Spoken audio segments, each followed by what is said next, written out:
Tuhan terima kasih. Nah, biarkan sisa waktu yang ada ini Tuhan, kami ingin belajar firman-Mu. Tuhan, kami minta Roh Kudus menolong hati kami, supaya hati kami menjadi hati yang lembut. Ketika Engkau berfirman, kami dapat menerima firman-Mu dengan utuh, dengan sempurna ya Tuhan. Karena itu kami mau buang segala sesuatu, kejahatan, kekotoran yang begitu mencemari hati kami. Setiap kemarahan, kegeraman, kepahitan, kekecewaan, apapun itu Tuhan, yang dapat menghalangi kami untuk menerima firman-Mu. Hari ini kami buang semuanya itu di dalam nama Tuhan Yesus. Kami minta darah Yesus menguduskan kami. Nah, biar kira firman-Mu disampaikan, hati kami boleh menjadi tanah hati yang terbaik. Untuk kami boleh menerimanya. Dan firman-Mu boleh mendapat bagian di hati kami. Sehingga firman-Mu boleh berakar, bertumbuh, berbuah, mengubahkan kehidupan kami, memberkati hidup kami, membaharui kami semua Tuhan. Tuhan terima kasih. Biar roh hikmah dan wahyu dan pengertian dari surga Kau curahkan kehidupan kami. Di dalam nama Tuhan Yesus. Haleluya. Amin. Shalom saudara, saya minta waktunya sedikit. Kita akan belajar firman Tuhan bersama-sama. Kalau saudara ikuti sepanjang kita melakukan Mesbah Fajar ini, saya sering menyampaikan sejak hari kebangkitan Tuhan Yesus kita peringati.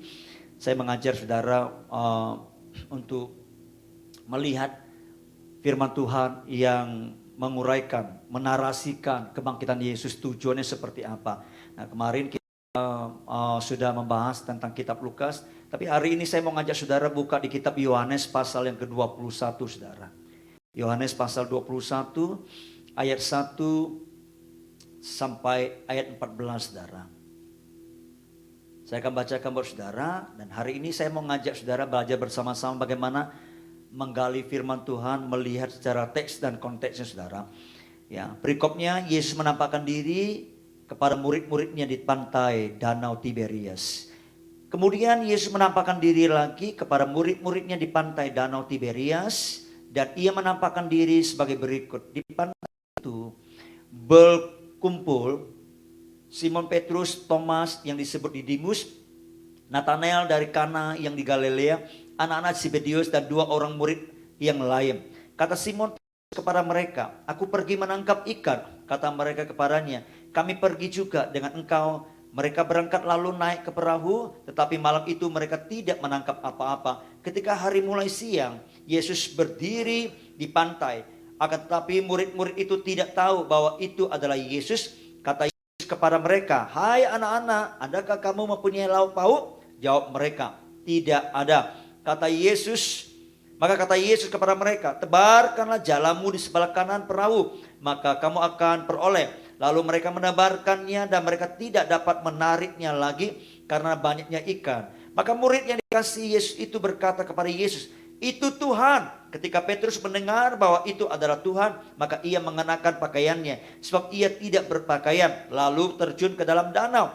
Murid-murid yang lain datang dengan perahu karena mereka tidak jauh dari darat, hanya kira-kira 200 hasta saja, dan mereka menghalang jala yang penuh ikan itu.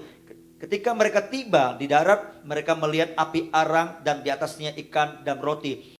Yesus kepada mereka, "Bawalah beberapa ikan yang baru kamu tangkap itu." Simon Petrus naik ke perahu lalu menghela jala itu ke darat, penuh ikan-ikan besar, 153 ekor banyaknya, dan sungguh pun sebanyak itu jala itu tidak koyak. Kata Yesus kepada mereka, "Marilah dan sarapanlah." Tidak ada di antara murid itu yang berani bertanya kepadanya, "Siapakah engkau?" Sebab mereka tahu bahwa ia adalah Tuhan. Yesus maju ke depan, mengambil roti, memberikannya kepada mereka. Demikian juga ikan itu. Itulah ketiga kalinya Yesus menampakkan diri kepada murid-muridnya sesudah ia bangkit dari antara orang mati. Nah, saudara, ya, narasi yang disampaikan oleh penulis Injil Yohanes, saudara, setelah kebangkitan Yesus itu berulang-ulang menampakkan diri selama kalau saudara baca Kisah Rasul 40 hari saudara kepada murid-muridnya saudara. Nah, tentu maksud dan tujuan penampakan Yesus kepada murid-murid saudara, selain meneguhkan iman percaya mereka saudara, juga ada maksud-maksud yang lain yang harus saudara dan saya gali, pelajarin ya di Alkitab saudara. Kenapa saudara? Kalau saudara lihat kisah yang kita baca di Yohanes 21 ini saudara, dari ayat 1 sampai ayat 14 saudara, ada satu narasi yang disampaikan oleh penulis Injil Yohanes ini saudara. Murid-murid itu pergi ke Danau Tiberias dan menangkap ikan lagi saudara. Kira-kira pertanyaannya, mengapa murid-murid pergi ke Danau Tiberias dan mereka menangkap ikan lagi saudara? Mungkin saudara pernah dengar ya, orang pernah menjawab, ya karena mereka kecewa. Atau juga mungkin pernah ada hamba Tuhan menyampaikan berkhotbah bahwa karena mereka mengalami putus pengharapan, kekecewaan, ya, karena Yesus mati, lalu kemudian mereka kembali kepada pekerjaannya yang lama, pekerjaan yang semula, yaitu jadi nelayan saudara. Kalau saudara perhatikan baik-baik, mungkin beberapa kita bisa berkata bahwa itu benar, bahwa memang murid-murid itu kecewa lalu kembali kepada kehidupan lamanya, yaitu menjadi nelayan lagi saudara.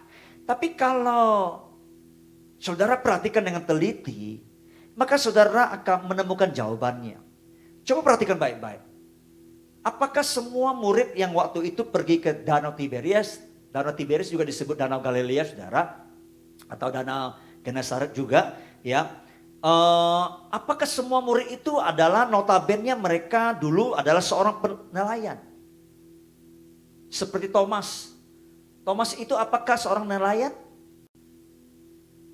Belum tentu saudara. Betul enggak? Lalu apakah Thomas karena kecewa lalu kemudian dia kembali kepada pekerjaan lamanya? Ya. Dan beberapa murid yang lainnya kan bukan nelayan saudara. Seperti itu. Jadi kalau saudara perhatikan lebih daripada itu saudara, maka saudara akan menemukan kebenaran dari penulis Injil Yohanes ini, bahwa penulis ini memberikan narasi penampakan diri di Danau Tiberias saudara, dengan mengatakan di awal, di ayat pertama, kalau saudara baca di ayat pertama itu dikatakan begini, kemudian Yesus menampakkan apa saudara? Diri lagi, ya, menampakkan diri lagi. Artinya apa saudara?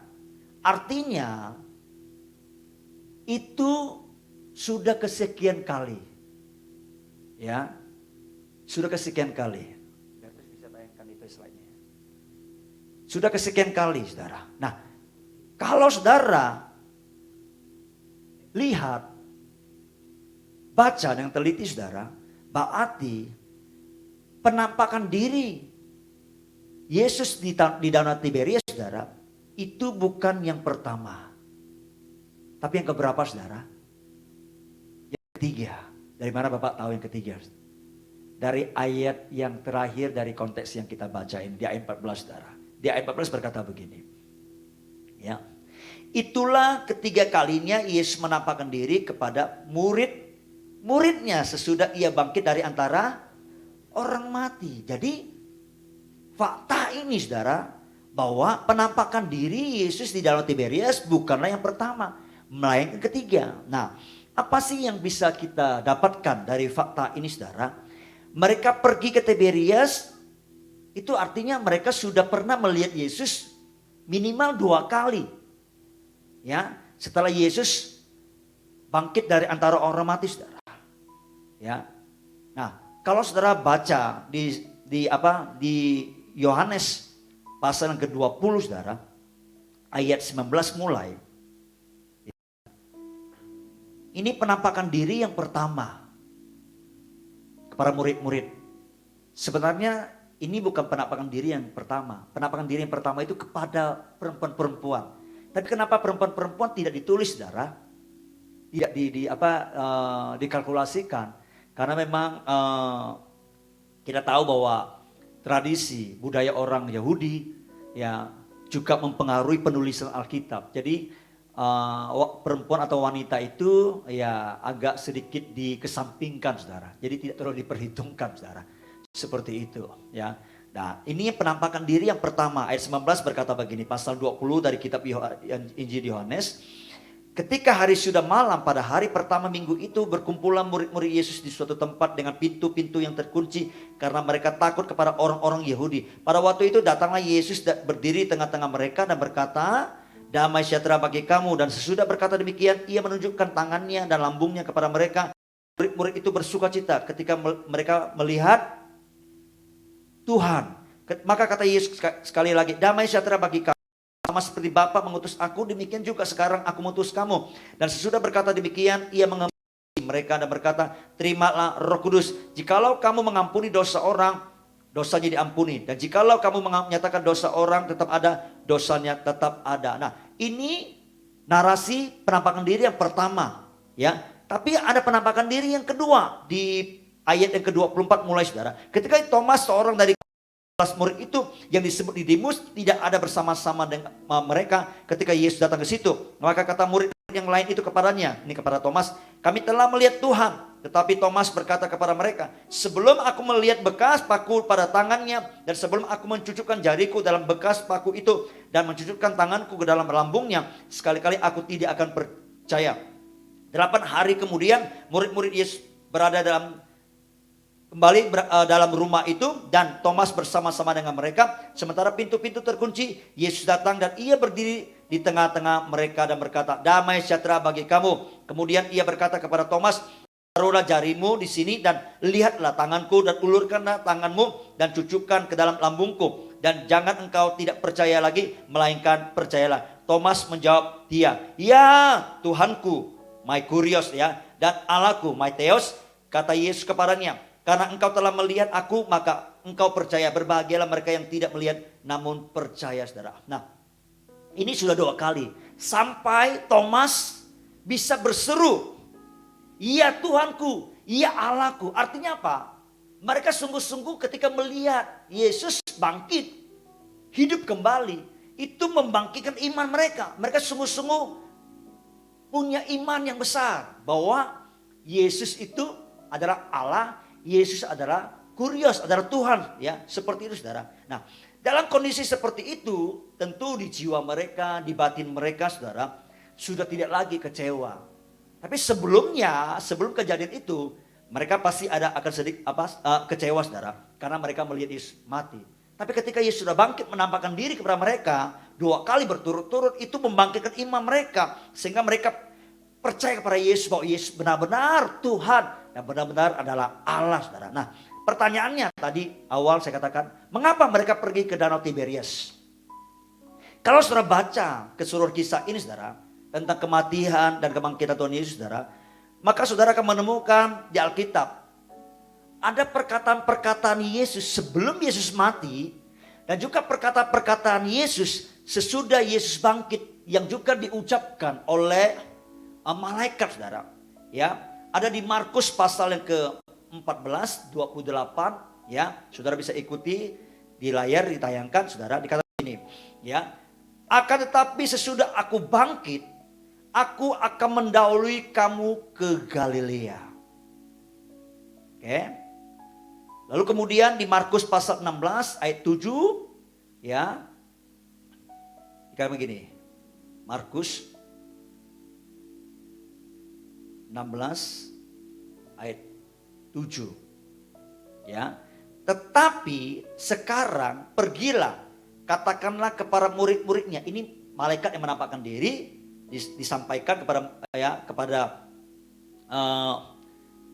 murid-muridnya, saudara. Dikatakan begini, tetapi sekarang pergilah, katakanlah kepada murid-muridnya dan kepada Petrus, ia mendahului kamu kemana?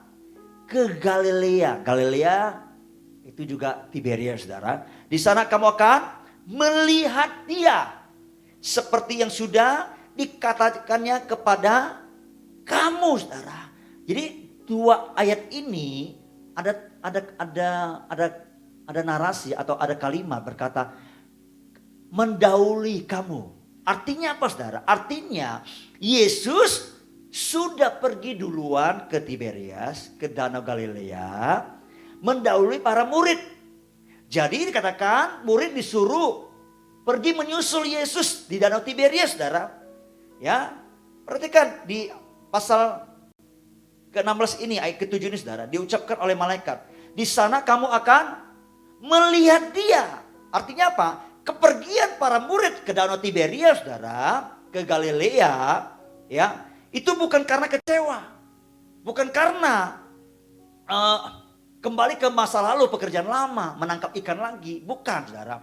Tapi itu sebuah ketaatan kepada perintah Tuhan. Untuk murid-murid pergi menyusul Yesus di Danau Galilea. Sebab di danau ini Yesus banyak melakukan juga perbuatan yang ajaib, saudara. Seperti itu, saudara. Nah, karena Yesus memerintahkan mereka pergi menyusul Yesus di Danau Galilea atau di Danau Tiberias, saudara. Ya, mereka berangkat, mereka pergi, saudara. Nah, itu artinya ini sebuah ketaatan, saudara. Meskipun mereka sudah melihat Yesus loh. Sudah bangkit dari antara orang mati 2 kali, ya, di mana di Yerusalem, saudara. Mereka tetap taat pergi ke Tiberias yang jaraknya itu, saudara, bukan 1-2 kilo, saudara. Jaraknya itu ratusan kilometer, saudara, dari Yerusalem, saudara. Kalau bukan ketaatan, mereka nggak mungkin pergi ke Danau Tiberias. Jadi Yesus menampakkan diri di Danau Tiberias. Tujuannya adalah, saudara, bukan membuat murid-murid kembali kepada masa lalu, bukan. Ya, tapi mengajarkan murid untuk taat. Ya. Nah, saudara, mereka sudah melihat Yesus, mereka sudah beriman. Iman mereka begitu luar biasa sampai Thomas berkata, "My kurios, Tuhanku dan Allahku." Double, saudara. Kurios dan Theos, saudara. Itu sesuatu yang luar biasa. Mereka punya iman yang luar biasa. Tapi iman itu bukan sekedar berseru, "My kurios, my Theos," saudara. Bahwa Yesus telah bangkit. Ya, tapi iman yang benar itu harus dinyatakan dalam sebuah atau lewat sebuah ketaatan, saudara. Itu sebabnya Yakobus berkata, iman tanpa perbuatan sama dengan mati, saudara. Ya. Nah, besok kita akan belajar ya lebih dalam lagi mengapa Yesus meminta murid-murid ke Danau Tiberias. Ya. Tapi hari ini kita belajar. Jadi sekali lagi, kalau orang berkata mereka kecewa kembali kepada masa lalu mereka, bukan, saudara. Mereka itu sudah tahu pergi ke Tiberias akan melihat Yesus. Jadi waktu mereka lagi menunggu Yesus, mungkin Yesus lagi nggak tahu di mana. Tetap di danau itu, tapi mereka belum melihat. Nah, sambil menunggu Yesus, mereka menangkap ikan. Gitu loh. Untuk apa? Menangkap ikan itu bukan kembali kepada pekerjaan lama. Besok saya akan uraikan buat saudara, ya, supaya saudara bisa memahami konteks dan teksnya. Haleluya. Saya percaya hari ini semua kita diberkati Tuhan. Jadi intinya dari perikop yang kita baca ini, saudara, mengenai kebangkitan Tuhan Yesus, kita boleh beriman bahwa Yesus sudah bangkit, Yesus sudah hidup kembali, dan Dia menjadi Tuhan, Dia adalah Allah kita, saudara. Tapi itu tidak cukup. Iman kita kepada Yesus sebagai Tuhan, sebagai Juru Selamat, sebagai Allah yang hidup dalam hidup kita, perlu ditunjukkan lewat sebuah ketaatan kepadanya, saudara, kepada perintahnya, saudara. Amin, saudara. Haleluya. Yesus berkata, kalau engkau mengasihiku, kau akan menuruti segala perintahku. Saya berdoa semua kita adalah murid Yesus yang mengikuti perintahnya Tuhan. Amin. Mari kita akhiri.